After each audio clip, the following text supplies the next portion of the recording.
നമസ്കാരം. SSC മലയാളിയുടെ പുതിയൊരു വീഡിയോയിലേക്ക് എല്ലാവർക്കും സ്വാഗതം. ഇന്ന് നമ്മൾ കാണുന്നത് ടൈപ്സ് ഓഫ് സെന്റൻസസ് ആണ്. അതായത് വ്യത്യസ്ത രീതികളിലുള്ള സെന്റൻസസ് അല്ലേ. അപ്പം എന്താണ് ഉദ്ദേശിക്കുന്നത്? അതിപ്പോൾ നമ്മൾ പലതരത്തിലുള്ള സെന്റൻസ് കണ്ടിട്ടുണ്ട്. ഏതൊക്കെയാണ് കണ്ടിട്ടുള്ളത്? ഒരു ക്വസ്റ്റ്യൻ ചോദിക്കുന്ന രീതിയിൽ കണ്ടിട്ടുണ്ട്. പിന്നെ ഏറ്റവും കൂടുതലായിട്ട് കാണപ്പെടുന്ന ടൈപ്പ് ഒരു സ്റ്റേറ്റ്മെന്റ് പോലുള്ള സെന്റൻസ്. അങ്ങനെ ഇഷ്ടംപോലെ സെന്റൻസ്, ഇപ്പോൾ എക്സ്ക്ലമേഷൻ മാർക്കൊക്കെയുള്ള ഒരു അതിശയമുള്ള സെന്റൻസ്, അങ്ങനെ പല ടൈപ്പ് സെന്റൻസുകൾ നമ്മൾ കണ്ടിട്ടുണ്ട്.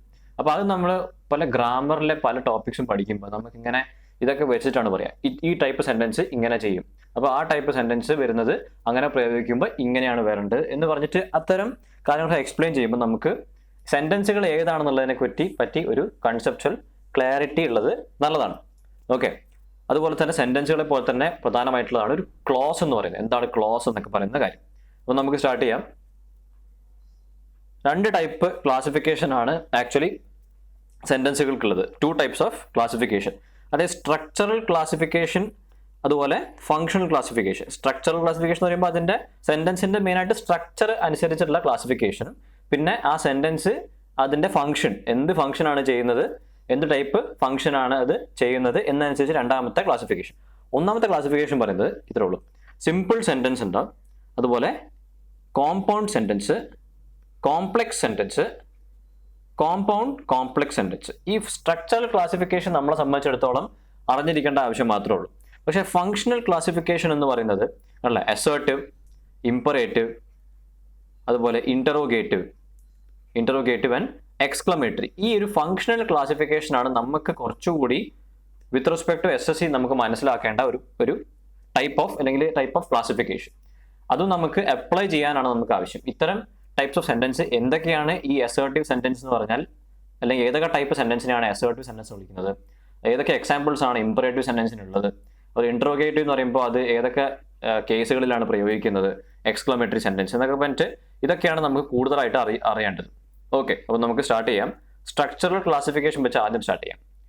ഫസ്റ്റ് വരുന്നത് സിമ്പിൾ സെന്റൻസ് എന്ന് പറഞ്ഞിട്ട് ഒരു ടൈപ്പ് ഓഫ് സെന്റൻസ് ആണ്. ബേസിക് ആയിട്ട് സിമ്പിൾ സെന്റൻസ് പറയുമ്പോൾ ഏറ്റവും സിമ്പിൾ എന്ന് പറയുന്ന ഏറ്റവും സിംപ്ലസ്റ്റ് യൂണിറ്റ് ആണ്, മോഡലാണ്. അതായത് അതിനൊരു സിംഗിൾ ക്ലോസ് ആണ് ഉണ്ടാവുക. ഈ ക്ലോസ് എന്ന് പറഞ്ഞാൽ എന്താണ്? ക്ലോസ് എന്ന് പറയുന്നതിൻ്റെ ഒരു അർത്ഥം എന്ന് വെച്ചാൽ actually it's A set of words. അത്രേ ഉള്ളൂ ക്ലോസ് എന്ന് പറയുന്നത്. ഓക്കെ.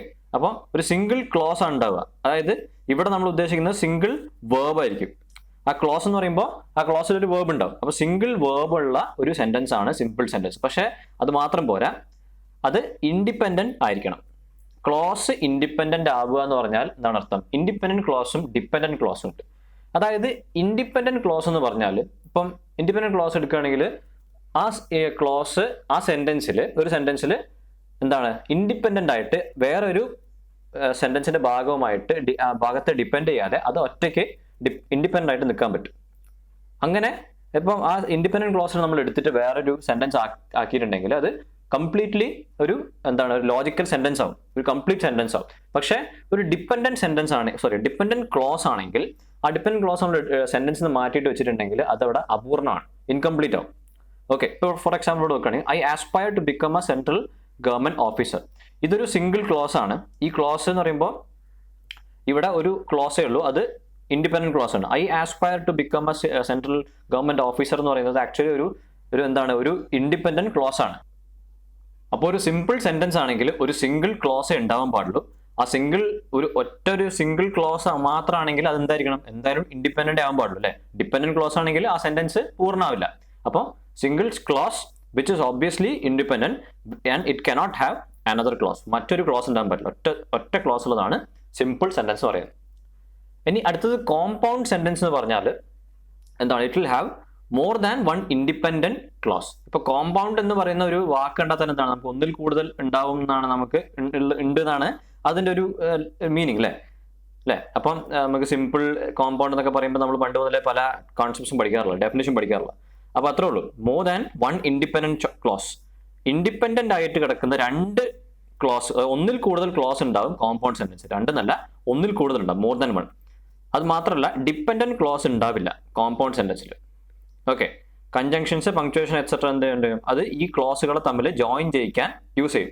ഇപ്പം I aspire to become a central government officer എന്ന് പറയുന്നത് ഒരു ഇൻഡിപെൻഡന്റ് ക്ലോസ് ആണ്. നമുക്ക് ഈ ഇൻഡിപെൻഡന്റ് ക്ലോസ് എടുത്തിട്ട് ഒരു സെപ്പറേറ്റ് സെന്റൻസ് ഫോം ചെയ്താൽ ആ സെന്റൻസ് വിൽ ബി കംപ്ലീറ്റ്ലി ലോജിക്കലായിരിക്കും, കംപ്ലീറ്റ് മീനിങ് ഉള്ള ഒരു സെന്റൻസ് ആയിരിക്കും. അതുപോലെ ആൻഡ് വെച്ചിട്ട് രണ്ടാമത്തെ clause he wants to be a doctor എന്ന് പറയുന്നത് ഒരു ഇൻഡിപെൻഡന്റ് ക്ലോസ് ആണ്. അത് നമുക്ക് ഇത് മാത്രമായിട്ട് എന്ത് ചെയ്യാം, ഒരു സെപ്പറേറ്റ് സെന്റൻസ് ആക്കി മാറ്റാൻ പറ്റും അല്ലേ, സെപ്പറേറ്റ് സെന്റൻസ് ആയിട്ട് മാറ്റാൻ പറ്റും. He wants to be a doctor. അപ്പോൾ ഇത് രണ്ടും എന്താണ്, ഒന്നാമത്തെ ഇൻഡിപെൻഡന്റ് ക്ലോസ്, രണ്ടാമത്തെ ഇൻഡിപെൻഡന്റ് ക്ലോസ്. അപ്പോൾ ഒന്നിൽ കൂടുതൽ ഇൻഡിപെൻഡന്റ് ക്ലോസ് ഉള്ളതും ഒരു ഡിപെൻഡന്റ് ക്ലോസ് ഇല്ലാത്ത ടൈപ്പ് സെന്റൻസ് ആണ് കോമ്പൗണ്ട് സെന്റൻസ് എന്ന് പറയുന്നത്. അടുത്തത് കോംപ്ലക്സ് സെന്റൻസ്. കോംപ്ലക്സ് സെന്റൻസ് പറയുമ്പോൾ കോമ്പൗണ്ട് സെന്റൻസുമായിട്ട് കൺഫ്യൂഷൻ ആവരുത്. ഇതിലെന്താണ്, sentence has more than one clause. അതിൽ one must be independent clause, ഒന്ന് എന്തായാലും ഇൻഡിപെൻഡന്റ് ക്ലോസ് ആയിരിക്കണം. And others must be dependent close. ഒരു ഇൻഡിപെൻഡന്റ് ക്ലോസ് എന്തായാലും വേണം, ബാക്കിയുള്ളത് ഡിപെൻഡന്റ് ക്ലോസുകളാണെങ്കിൽ അത് കോംപ്ലക്സ് സെന്റൻസ് ആണ്. ഇവിടെ ഇപ്പോൾ കണ്ടില്ലേ, I understand that you always wanted to be a musician. Okay, ഈ ഐ അണ്ടർസ്റ്റാൻഡ് എന്ന് പറയുന്നത് ഓക്കെ ഇതാണ് ഡിപെൻഡന്റ് ക്ലോസ്. ഐ അണ്ടർസ്റ്റാൻഡ് എന്ന് പറയുന്നത് ഒരു ഡിപെൻഡന്റ് ക്ലോസ് ആണ്. അപ്പോൾ ഞാൻ ഡിപെൻഡന്റ് ക്ലോസ് ആയിട്ട് നമുക്ക് ഒരു സെന്റൻസിലേക്ക് സെപ്പറേറ്റ് ഇത് മാത്രമായിട്ട് സെന്റൻസ് ആക്കിയിട്ടുണ്ടെങ്കിൽ അത് ലോജിക്കൽ ആവില്ല അല്ലേ, മീനിങ് ആവില്ല. ഐ അണ്ടർസ്റ്റാൻഡ് എന്ന് മാത്രമായിട്ടുണ്ടെങ്കിൽ അത് മീനിങ് കംപ്ലീറ്റ് അല്ല. അതുകൊണ്ടാണ് അവിടെ ഡിപെൻഡന്റ് ക്ലോസ് എന്ന് വിളിക്കുന്നത്. ഇനി ദാറ്റ് വെച്ചിട്ട് നമ്മൾ ഒരു കണക്ടറാണ് that is a connector. Okay, അതിനുശേഷം കാണുന്ന you always wanted to be a musician പറയുന്നത് ഇതൊരു ഇൻഡിപെൻഡന്റ് ക്ലോസ് ആണ്. അപ്പോൾ ഒരു ഇൻഡിപെൻഡന്റ് ക്ലോസ് അതുപോലെ തന്നെ നിർബന്ധമായിട്ടാണ്, പിന്നെ ബാക്കിയുള്ളത് ഡിപെൻഡന്റ് ക്ലോസുമാണ്. Okay, that is connected with a connector. ഇങ്ങനെയാണ് ഒരു കോംപ്ലക്സ് സെന്റൻസ് ഉണ്ടാവുക. അപ്പോൾ ക്ലോസുകൾ എന്താണ്, ഡിഫറെന്റ് ടൈപ്സ് ഓഫ് സെന്റൻസുകൾ എന്താണെന്ന് ജസ്റ്റ് ഒന്ന് ഫെമിലറൈസ് ചെയ്യാം. ഇനിയുള്ളത് കോമ്പൗണ്ട് കോംപ്ലക്സ് സെന്റൻസ് അല്ലെങ്കിൽ കോംപ്ലക്സ് കോമ്പൗണ്ട് സെന്റൻസ്, ഇങ്ങനെ രണ്ടും പറയാം.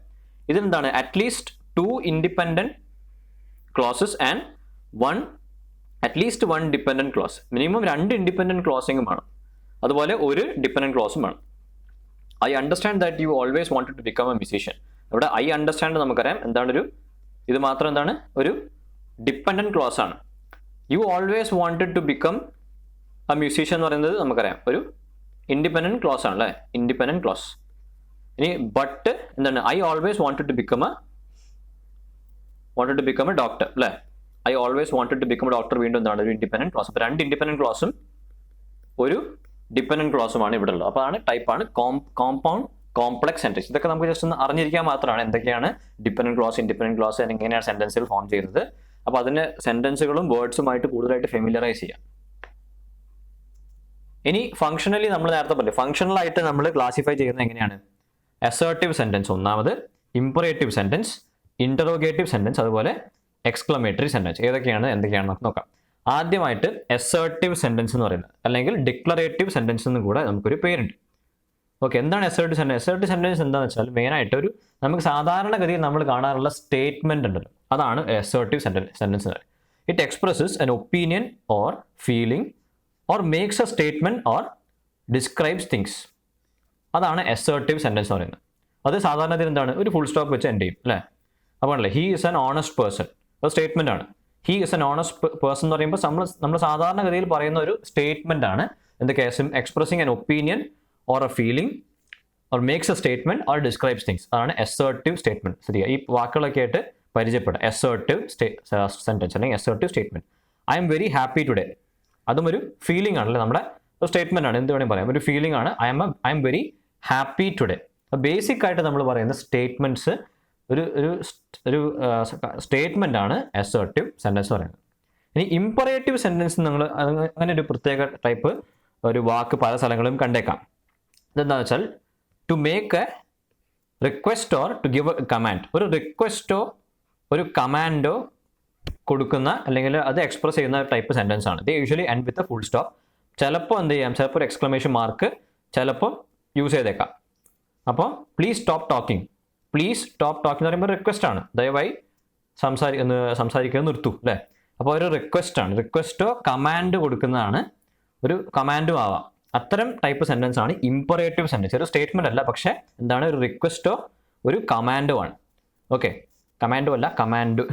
Okay, I need you to stop talking. അതെന്താണ്, അതൊരു ഇംപറേറ്റീവ് സെന്റൻസ് തന്നെയാണ്. അവിടെ പക്ഷേ നമ്മൾ എന്താണ്, ഒരു എക്സ്ക്ലമേഷൻ മാർക്കാണ് യൂസ് ചെയ്യുക ചില സാഹചര്യങ്ങൾ, സർട്ടൻ സർക്കംസ്റ്റൻസസ്. ഓക്കെ, സാധാരണ ഇതിൽ പക്ഷേ ഫുൾ സ്റ്റോപ്പ് വെച്ചിട്ട് തന്നെയാണ് നമ്മൾ നിർത്തുക. ഇതാണ് ഇംപറേറ്റീവ് സെന്റൻസ്. അടുത്തത് ഇന്ററോഗേറ്റീവ് സെന്റൻസ് പറഞ്ഞാൽ നമ്മൾ ബേസിക് ആയിട്ട് പറഞ്ഞാൽ ജസ്റ്റ് ഒരു question, asks a question. Okay, it ends with a question mark, undoubtedly. Have you been there before? ഒരു ക്വസ്റ്റ്യൻ മാർക്ക് അല്ലേ, ഒരു ചോദ്യമാണ്, ജസ്റ്റ് ഇൻട്രോഗേറ്റീവ് സെന്റൻസ്. നമ്മൾ ഇൻട്രോഗേഷൻ എന്നൊക്കെ പറയുന്നത് കേൾക്കാറുണ്ട് അല്ലേ, സിനിമകളിലൊക്കെ കേൾക്കാറുള്ള ഇൻട്രോഗേഷൻ. അപ്പോൾ ഇൻട്രോഗേറ്റീവ് സെന്റൻസ് എന്ന് പറഞ്ഞാൽ ക്വസ്റ്റ്യൻ ആണ്, ജസ്റ്റ് ഇൻട്രോഗേറ്റീവ് സെന്റൻസ് പറയും. അപ്പോൾ ഡു യു നോ ഹിം, എന്താണ് ഇതിൻ്റെ അർത്ഥം? എന്താണ് have you been there before എന്ന് പറഞ്ഞാൽ നിങ്ങൾ അവിടെ പോയിട്ടുണ്ടെന്ന് അർത്ഥം അല്ലേ, നിങ്ങൾ അവിടെ പോയിട്ടുണ്ടോ. Have you been to Delhi എന്നാണ്, have you been to Mumbai ever. അപ്പോൾ ചോദിച്ചിട്ടുണ്ടെങ്കിൽ നിങ്ങൾ എപ്പോഴും ഡൽഹിയിൽ മുംബൈയിൽ പോയിട്ടുണ്ടോ. ഡു യു നോ ഹിം എന്ന് പറയുന്ന ഒരു ചോദ്യം. അപ്പോൾ ഈ ചോദ്യമാണ് എന്ത്, ഇൻറ്ററോഗേറ്റീവ് സെന്റൻസ് എന്ന് പറയുന്നത്. ഇനി അടുത്തത് എക്സ്ക്ലമേറ്ററി സെന്റൻസ്. എക്സ്ക്ലമേറ്ററി സെന്റൻസ് പറയുമ്പോൾ നിങ്ങൾക്ക് അറിയുന്നുണ്ടാവും എന്താണ്. ഇറ്റ് എക്സ്പ്രസസ് സ്ട്രോങ് ഇമോഷൻ അല്ലെങ്കിൽ ഒരു സർപ്രൈസ്, ഇത്തരം ഇമോഷൻസ് ഫീലിങ്സ് ഒക്കെ എക്സ്പ്രസ് ചെയ്യാൻ വേണ്ടിയിട്ടാണ് എക്സ്ക്ലമേറ്ററി സെന്റൻസ് ഉണ്ടാവുക. These emotions can be of happiness, wonder, sorrow, anger. Okay, പറഞ്ഞല്ലേ വാട്ട് എ ബോറിംഗ് ഡേ. നമ്മുടെ ഒരു എന്താണ് ബോറിംഗ് എന്ന് പറഞ്ഞിട്ടുള്ള ആ ഒരു ഫീലിംഗ് എക്സ്പ്രസ് ചെയ്യാൻ വേണ്ടിയിട്ട് നമ്മൾ എന്ത് ചെയ്യുക, ഇങ്ങനെ ഒരു വാക്ക് ഉപയോഗിക്കും, വാട്ട് എ ബോറിംഗ് ഡേ എന്നിട്ട്. അപ്പോൾ അവിടെ എക്സ്ക്ലമേഷൻ മാർക്കാണുള്ളത്. How fluently that person talks in English. അപ്പോൾ അവിടെയും നമ്മൾ എക്സ്ക്ലമേഷൻ മാർക്ക് ഇട്ടിരിക്കുന്നത്. അപ്പോൾ നമ്മൾ അതിശയപ്പെടാണ്, how fluently that person talks in English. അപ്പോൾ ഇത്തരം സെന്റൻസുകളാണ് എക്സ്ക്ലമേറ്ററി സെന്റൻസ് പറയുന്നത്. അപ്പോൾ നമ്മൾ ഈ പറയുന്ന ഒരു ടൈപ്സ് ഓഫ് സെന്റൻസും കാര്യങ്ങളും നമുക്ക് എന്ത് ചെയ്യാം, നമുക്ക് ഇതൊരു കാരണവശാലും ക്വസ്റ്റൻ ആയിട്ടൊന്നും ഒരിക്കലും ചോദിക്കില്ല. പക്ഷെ എന്താണ്, ഇത്തരം കാര്യങ്ങൾ എന്താണ് ഉദ്ദേശിക്കുന്നത്, അല്ലെങ്കിൽ ഇത് എങ്ങനത്തെ ടൈപ്പാണ് യൂസ് ചെയ്യുന്നത്, അതുപോലെ ചില സാഹചര്യങ്ങളിൽ പല ഗ്രാമറിന്റെ ടോപ്പിക്സും ബേസിക്സും എല്ലാം ഇങ്ങനെ വരും. അതായത് ഈ പറയുന്ന സെന്റൻസിൽ എക്സ്ക്ലമേറ്ററി സെന്റൻസ് അല്ലെങ്കിൽ ഇമ്പറേറ്റീവ് സെന്റൻസ് നമ്മൾ അസേർട്ടീവ് സെന്റൻസ് ആക്കി മാറ്റണം എന്നൊക്കെ പറയുമ്പോൾ നമുക്ക് ഇതിനെക്കുറിച്ച് അറിയാതെ പോരുത്. അതിന് വേണ്ടിയിട്ടാണ് നമ്മൾ ഇങ്ങനെ ഒരു സെന്റൻസുകളെ കുറിച്ച് ഒരു സെഷൻ സെപ്പറേറ്റ് ആയിട്ട് നമ്മൾ ചെയ്യുന്നത്. ഓക്കെ, അപ്പോൾ നമ്മൾ 4 സെന്റൻസ് ഇപ്പോൾ ഏതൊക്കെയാണ്, ഒന്ന് സ്ട്രക്ചറൽ ക്ലാസിഫിക്കേഷൻ പഠിച്ചു, simple sentence, compound sentence, complex sentence, complex compound sentence. അതുപോലെ ഫങ്ഷണൽ ആയിട്ടുള്ള ക്ലാസിഫിക്കേഷൻ എന്തൊക്കെയാണ് വരുന്നത്, അസേർട്ടീവ് സ്റ്റേറ്റ്മെന്റ് അല്ലെങ്കിൽ ഡിക്ലറേറ്റീവ് സ്റ്റേറ്റ്മെന്റ്, ഇന്ററോഗേറ്റീവ് സ്റ്റേറ്റ്മെന്റ്, പിന്നെ എക്സ്ക്ലമേറ്ററി സ്റ്റേറ്റ്മെന്റ്, അതുപോലെ ഇമ്പറേറ്റീവ് സ്റ്റേറ്റ്മെന്റ്. ഓക്കെ, അപ്പോൾ എല്ലാ ടൈപ്സ് ഓഫ് സെന്റൻസുകളും മനസ്സിലായി വിചാരിക്കുന്നു. എന്തെങ്കിലും സംശയങ്ങളുണ്ടെങ്കിൽ ദയവായിട്ട് ഗ്രൂപ്പിൽ കമന്റ് ചെയ്യാം. ഓക്കെ, അപ്പോൾ അടുത്ത സെഷൻ നമുക്ക് വീണ്ടും കാണാം പുതിയൊരു ടോപ്പിക്കായിട്ട്. So by.